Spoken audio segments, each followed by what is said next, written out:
자, 우리 하나시스템 주주 여러분들 반갑습니다. 여러분들의 최고의 투자 파트너 방산코리아 인사드리겠습니다, 여러분들. 자, 오늘 하루 어떻게 장 잘 마무리하셨나요? 제가 오늘 이제 영상을 또 촬영하고 있는 시간은요, 11월 21일 목요일 7시 42분을 막 지나가고 있는 이런 시점입니다. 평상시보다 좀 늦은 시간에 이렇게 영상을 촬영을 하게 됐는데, 아무래도 이제 오늘 하나시스템이 좀 많이 빠졌잖아요. 보니까 오늘 하나시스템이 마이너스 한 11% 이렇게 엄청나게 큰 급락을 보여줬는데, 그럴수록 당연히 여러분들께 이걸 좀 어떤 식으로 우리가 헤쳐나가야 되나, 뭐 좀 자세한 내용을 말씀을 드리기 위해서 내용 정리를 좀 하다 보니까 지금 좀 시간이 늦게 됐습니다. 자, 하지만 이렇게 늦은 시간에 온 만큼 여러분들 모여주셔야 되겠어요. 저 매일마다 영상 촬영하고 있는데, 자, 좋아요 버튼 한 번씩 이렇게 꾹 눌러주셔야 되겠죠. 자, 저는 우선 이제 이 하나시스템이라는 종목이 뭐 주가가 빠질 때도 있고 올라갈 때도 있다라고 이제 말씀을 드리고 싶고요. 빠지면 여러분은 빠진 대로 그냥 저점 매수 기회라고 생각하시고, 올라가면 올라가서 좋다라고 생각하시고, 어차피 하나시스템 같은 경우는 제가 이전에 거의 아무리 못해도 한 44,000원에서 거의 뭐 5만원 정도까지 올라갈 수 있을 만한 이런 모멘텀을 충분히 가지고 있는 회사다라고 말씀을 드렸기 때문에 장투로 우리 꾸준하게 가져가면 좋겠죠. 자, 그럼 이제 바로 하나시스템에 대해서요 또 시작을 해 보도록 할 건데, 우선 오늘 하나시스템이 왜 주가가 이렇게 급락이 나왔는지에 대해서 궁금해하시는 분들이 되게 많이 계실 거예요. 근데 오늘 하나시스템이 이렇게 주가가 급락이 나와주는 데는요, 여러분들 딱히 뭐 엄청나게 중요한 이런 이슈 때문에 주가가 급락이 나온 건 아니다 라고 여러분들께 먼저 말씀을 드리고 싶어요. 이게 여러분들 뭔 말이냐면, 지금 얼마 전에 여러분들 이런 얘기가 좀 나와주고 있죠. 자, 지금 푸틴 트럼프와 휴전 협상을 할 의향이 있다라고 이렇게 얘기를 하고 있습니다. 자, 근데 우리가 이 얘기를 하려면요, 여러분들 지금 이 얘기가 나오는, 그러니까 지금 푸틴이 트럼프와 휴전 협상을 할 수 있는 의향이 있다라는 이런 얘기를 할 수 있을 정도의 그 뒤에 배경이 뭐였는가에 대해서 여러분들 지금 먼저 좀 아셔야 되거든요. 제가 그래서 오늘 이거에 대해서 여러분들께 말씀을 드려보도록 할 건데, 지금 약간 좀 미국이 되게 이상해지고 있다라고 먼저 말씀을 드릴게요. 이상해지고 있어요. 이게 무슨 말이냐면은, 원래 여러분들 미국이라는 나라는 지금까지 정말 평생 이 미국이란 나라가 이제 생겨서 이제 대통령이 선출이 되고, 그 대통령이 처음으로 선출이 돼서 지금까지 단 한 번도 평생 여러분들 무슨 일이 없었냐면은, 자, 대통령이 사실 지금 바이든이 이제 임기 거의 얼마 안 남았잖아요. 이제 두 달도 안 남았으니까. 자, 그러면은 사실 원래 임기가 얼마 남지 않았을 때는요, 이 이전에 있었던 대통령을 아무것도 결정을 하지 않고요, 아무런 정책에 대한 발표를 하지 않습니다. 왜냐면 여기서 잘못했다가 이 다음에 취임하는 이 대통령이 이 똥을 다 뒤집었을 수도 있는 거잖아요.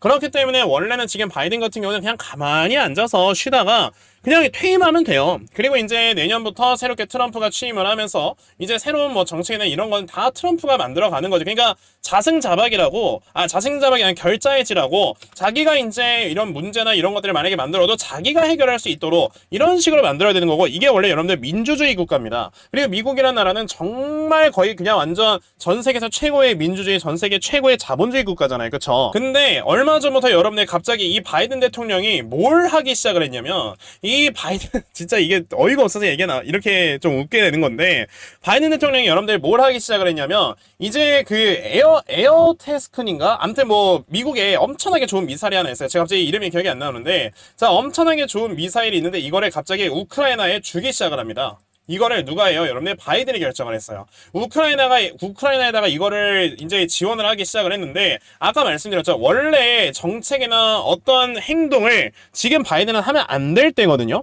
근데 갑작스럽게 우크라이나에다가 이거를 막 지원을 해주기 시작을 하고, 그래서 여러분들 이 우크라이나가 이 미사일을 받았으니까 뭘 한다? 바로 러시아에다 이걸 쏴버렸어요. 근데 이 미사일이 진짜 좋은 미사일이거든요. 그러니까 이제 한번 쏘면은 막 난리가 날 정도니까. 그러면 사실상 지금 이 트럼프 입장에서는요, 이게 이런 것 때문에 사실 지금 그 러시아의 푸틴이 핵교리를 개정을 한다라고 이렇게 얘기를 했던 거거든요. 핵교리라는 거는 제가 어제도 말씀을 드렸지만, 핵을 가진 국가끼리 싸웠을 때 여기에서 이제 재래식 무기나 이런 것들로, 혹은 핵무기에 대한 위협을 당했을 때 나도 핵을 쓰겠다라는 게 지금 핵교리였는데, 제가 요번에 미국이 이 우크라이나에다가 미사일을 지원을 해주고, 이것 때문에 이제 푸틴이 어떻게 보면 열이 받으니까, 야, 이거는 꼭 핵을 갖고 있는 핵 보유국으로만 우리가 이렇게 단정 짓지 말자, 이렇게 국한 짓지 말자. 그래서 이번에 핵교리를 개정을 한 게, 우크라이나는 이제 핵이 없는 나라인데 이 나라로부터 공격을 받은 것도 여러분들 이제 핵을 쏘겠다라고 이렇게 얘기를 하고 있는 거예요. 그러면 이게 사실 트럼프 입장에서는 진짜 속된 말로 빡치는 게 뭐냐면은, 이게요, 트럼프는 여러분들의 슬로건이 뭡니까? We make America great again. 그러니까 우리는 미국을 더 다시 한번 위대하게 만들 것이다. 즉 미국이란 나라를 정말 더 잘 살게 만들려고 하는 게 바로 트럼프예요. 그러면 미국이란 나라를 잘 살게 만들려면요, 막말로 미국의 서민들이 잘 먹고 잘 살아야 됩니다. 그래야 트럼프는 여러분들 취임을 하자마자 야, 이 새끼 이거 바이든보다 못한 새끼네 라는 얘기를 듣기 싫을 거 아닙니까? 당연히. 그러면 당연히 이제 미국이란 나라가 먹고 살기 좋게 하려면은 여러 가지 이제 방법들이 있는데, 그 중에 하나가 여러분들 뭐예요? 물가가 안 오르게 해주는 거예요. 물가가. 그러면 이 물가가 안 오르게 하려면 여러분들 뭐 해야 되겠습니까? 당연히 기본적으로 우리가 생각을 해볼 수 있는 게, 지금 러시아와 우크라이나 전쟁으로 인해서 자, 밀 가격이 올라가고 있죠. 밀 가격이 뭐 지금은 올라가고 있지 않지만 많이 올라갔다가 올라간 만큼 다 빠진 게 아니고요. 올라갔다가 지금 한 요 정도까지 빠져 있는 상황이에요. 그리고 이제 이 러시아와 우크라이나 전쟁으로 인해서 여러분들 뭐의 가격이 올라가요? 가스의 가격이 올라가요. 가스의 가격. 자, 그리고 지금 이스라엘과 이란의 전쟁으로 인해서 여러분들 지금 어떤 가격이 올라가고 있습니까? 바로 석유의 가격이 계속 요동을 치고 있어요. 그럼 이거는 우리가 일상생활에서 사용을 하는 이제 필수적인 이런 원자재들이지 않습니까? 근데 이 원자재들의 가격이 계속 요동을 치는 거예요. 그러니까 지금 트럼프 같은 경우는 이스라엘과 이란의 전쟁을 끝내라 라고 지금 압박을 하고 있는 거고, 그러니까 이제 러시아와 우크라이나 전쟁도 좀 끝내야 되는데, 갑자기 여기서 바이든이 무기를 주니까 우크라이나가 미쳐가지고 지금 무기를 엄청나게 쏘고 있고, 근데 이제 러시아는 그것에도 열받아서 이제 우크라이나에다가 핵을 쏘려고 하고 있고, 그럼 핵 쏘면 어떻게 되겠습니까? 난리 나죠. 이거 3차 세계대전이에요. 그러니까 지금 트럼프 입장에서는 미치는 거죠. 트럼프 입장에서는 미치는 건데, 자, 이거를 여러분들께 말씀을 드리는 이유가 뭐냐면, 그러니까 지금 푸틴이 여러분들 뭐라고 얘기를 하고 있냐면, 지금 이 트럼프와 휴전 협상을 할 의향이 있다라고 얘기를 하는 게, 야, 너네 바이든 왜 저래? 노망 났어? 좀 말려봐 라고 약간 좀 미국한테 지금 좀 SOS를 치는 거라고 생각을 하시면 돼요. 사실 푸틴 같은 경우는 지금 러시아 우크라이나 전쟁이 끝나잖아요, 여러분들. 푸틴은요, 승리하는 거고 우크라이나는 패배하는 겁니다. 왜냐하면 구글 지도로 봤을 때, 자, 이래요. 자, 러시아가 여기 있고요. 그리고 우크라이나가 여기 있죠. 지금 러시아 같은 경우는요, 요 구간에 있는 이 영토를 뺏었습니다. 왜냐하면은 우크라이나의 요 지역, 제가 그 이름이 잘 기억이 안 나는데, 여기 헤르손 지역에 러시아 사람들이 굉장히 많이 있거든요. 그러니까 여기를 이제 옛날에 러시아가 우크라이나를 침공을 했을 때 여기 지역을 무조건 뺏어가지고 여기에 있는 이 러시아 사람들을 내가 자유롭게 만들 거다라고 얘기를 한 적이 있었단 말이에요. 그래서 실제로 지금 영토의 대부분을 어느 정도 지금 좀 장악을 한 상태죠. 그러면 이 지역이 여러분들 왜 중요한 거냐면은, 여기는 이제 이렇게 바다나 이런 것들까지 끼고 있는 곳이기 때문에 사실상 우크라이나가 여러분들 이 지역을 뺏기게 된다, 실질적으로. 그러면 우크라이나는 내륙 국가가 되는 거예요. 내륙 국가가 얼마나 살기 힘드냐면은, 여러분들 몽골 아시죠? 몽골이라는 나라가 지금까지 제대로 이렇게 발전을 할 수 없었던 이유 중에 하나가 뭐냐면, 이 나라가 내륙 국가니까 그러는 거예요. 그러면 지금 우크라이나가 이제 막말로 여기서 이제 이 바다가 어느 정도 폐쇄가 되고 그러면서 내륙 국가가 될 수가 있기 때문에, 사실상 이제 푸틴의 입장에서는 자기가 원하는 건 이렇잖아요. 그쵸? 근데 이제 우크라이나 입장에서는 여기를 잃게 되면은 경제적 타격이 진짜 심해지니까 이거를 무조건 뺏으려고 하는데 못 뺏고 있죠. 그러면 결과적으로 만약에 여기서 휴전이 이제 정말 협상이 된다? 그러면 이거는 어떻게 되는 거냐면, 그냥 젤렌스키 같은 경우는요, 패배를 하니까 다음에 당연히 대통령 재임 못할 거고, 자, 그리고 이제 러시아의 푸틴 같은 경우는 승리를 한 거니까 지지율이 올라가면서 이 다음에 총리도 러시아가 될 수가 있겠죠. 그러면 여기에서 여러분들 어떻게 해야 되는 거냐면, 우크라이나 입장에서는 계속 미국이 도와줘야 되는 게 맞는 거예요. 근데 미국의 여러분들 트럼프 같은 경우는 우크라이나를 안 도와주겠죠. 그쵸? 그렇기 때문에 지금 여기에서 어떤 상황이 만들어지고 있는 거냐면, 그냥 사실 러시아의 푸틴 같은 경우는 빨리 지금 미국에 이제 얘기를 해서 우크라이나랑 빨리 휴전을 하길 원한다. 그러니까 이제 미국에서 우크라이나를 빨리 압박을 해서 너네 전쟁 그만해! 라고 하길 바라는 거죠. 그러니까 지금 이런 얘기가 나와주고 있는 거예요. 그러니까 여러분들 지금 여기서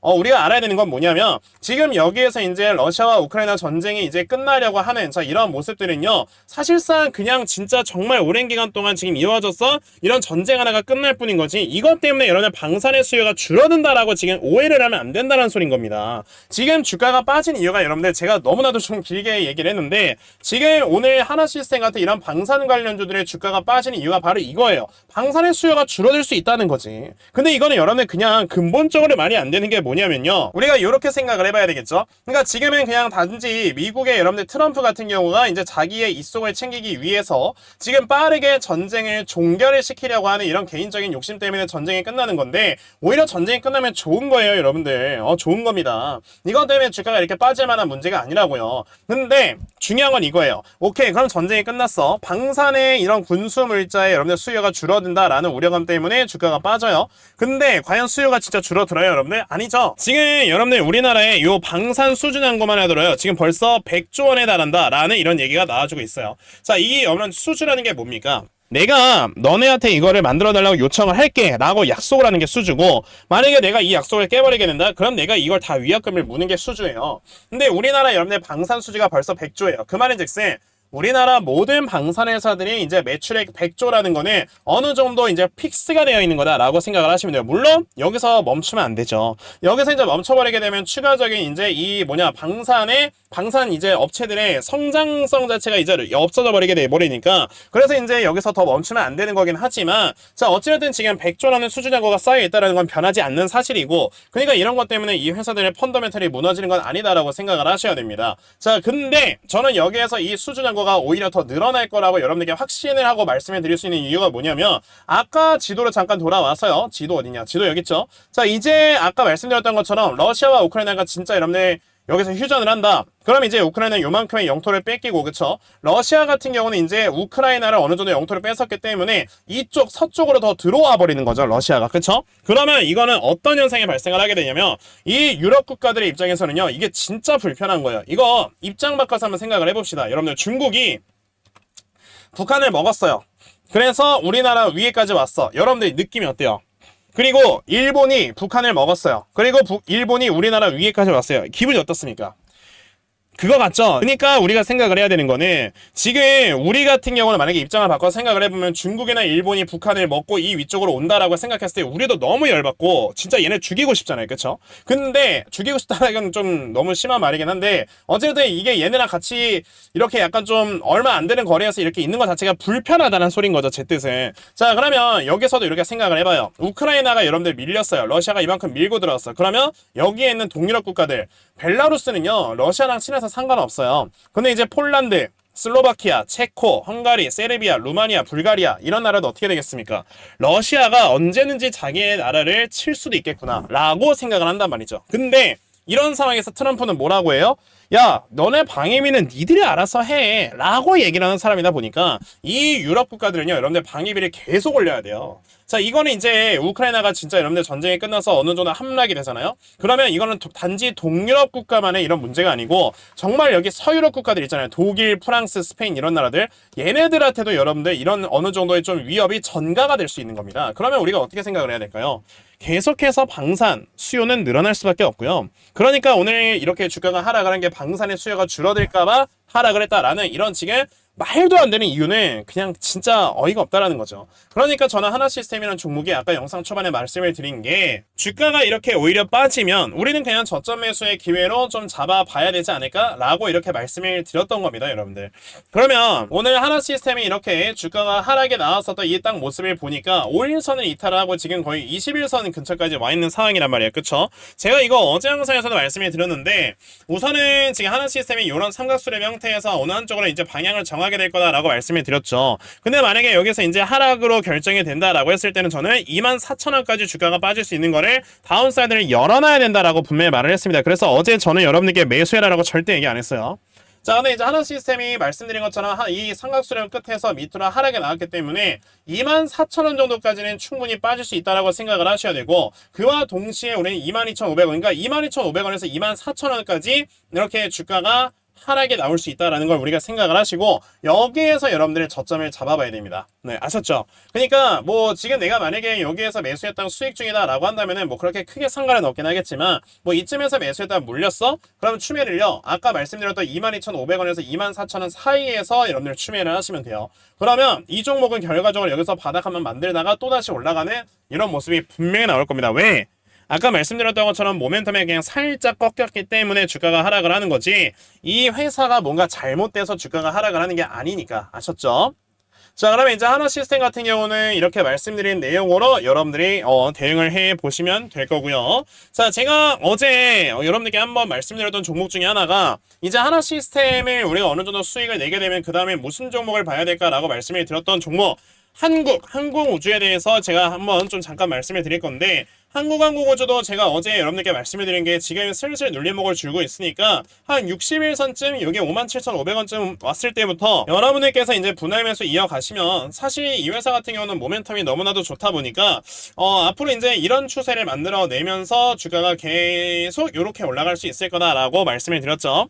그러니까 한국항공우주 이 종목도 여러분들이 앞으로 계속 관심 있게 지켜보시길 바라겠습니다. 자, 그러면 오늘 제가 준비한 영상은 여기까지고요. 제 영상이 오늘 여러분들께 또 도움이 되었다면 구독, 좋아요 버튼은 여러분들의 기본이자 의리입니다. 아셨죠? 자, 그럼 저는 내일 또 영상으로 찾아뵙도록 할 거고요. 영상 시청해 주셔서 대단히 감사합니다.